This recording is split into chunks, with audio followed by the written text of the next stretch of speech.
12 डिसेंबर 2023 ला लोकसभेमध्ये सन्माननीय गृहमंत्री देशाचे श्री अमित शहा यांनी हे बिल प्रस्तुत केलं.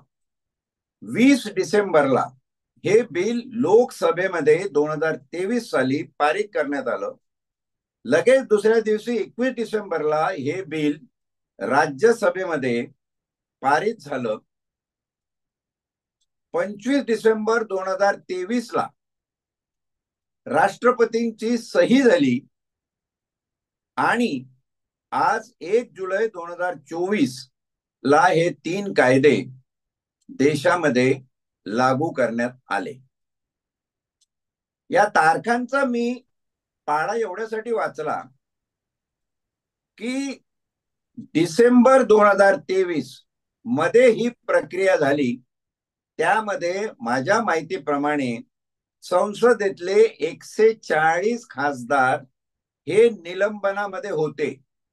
त्याच्यामुळं या कायद्याच्या निर्मितीभोवती एक प्रकारचं संशयाचं वलय आहे की हे खरंच राजकीय पक्षाभिमुख कायदे आहेत की जनताभिमुख कायदे आहेत.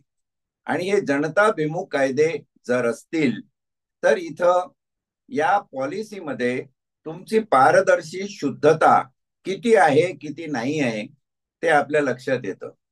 शिवाय 1 जुलै हा एवढा कालावधी 7 महिन्याचा तुम्ही घेतला. डिसेंबर मध्येच हा कायदा पारित झाला होता.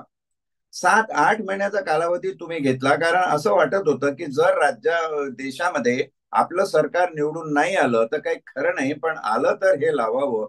ही एक जी मधली बाब आहे ती थोडीशी अधोरेखित करून रीड बिटवीन द लाईन्सच्या प्रिन्सिपलनी आपण बघावी असं मला वाटतं. याचा अर्थ मी कायद्यावर टीका करतोय किंवा कायद्यावर त्याच्या निर्मितीच्या आधीच संशय घेतोय असं अजिबात काढू नये, कारण त्याच्यातले बारकावे आपण पुढे बघणार आहोत आणि त्या बारकाव्यामध्ये अनेक गोष्टी आहेत ज्या पॉझिटिव्ह आहेत, सकारात्मक आहे, त्याही आपल्याला विचारात घेतल्या पाहिजे.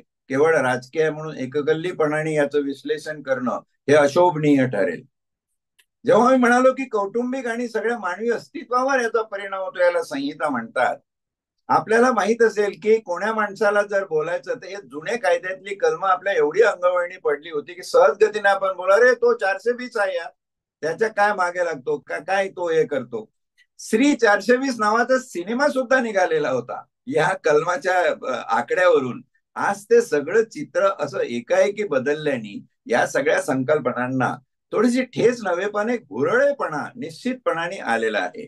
लोक म्हणायचे सीआरपीसीचे 109 ते 107 से 110 हे कलम आहे, त्याच्यामध्ये जर आपसामध्ये भांडणाची केस चालत असेल ते डीवायएसपी रँकच्या अधिकाऱ्याकडे चालत असेल त्याला चॅप्टर केस म्हणायचे. त्याच्यावरून नाव पडलं होतं तो चॅप्टर आहे, कोणाशी काय बोलतो तो चॅप्टर आहे म्हणे, मला माहित आहे तो फार चॅप्टरगिरी करतो. तर कसं कायदा हा तुमच्या जीवनाच्या अंगाशी जेव्हा स्पर्श करतो तेव्हा ती संहिता होते. अशा या संहिता या ठिकाणी तुम्हाला जाणवतात आणि आता या संहिता बदलल्यामुळं परत या कुठल्या अंगाने कशा तुमच्या सांस्कृतिक सामाजिक जीवनाला स्पर्श करतील ते बघणं औचित्याचं ठरणार आहे.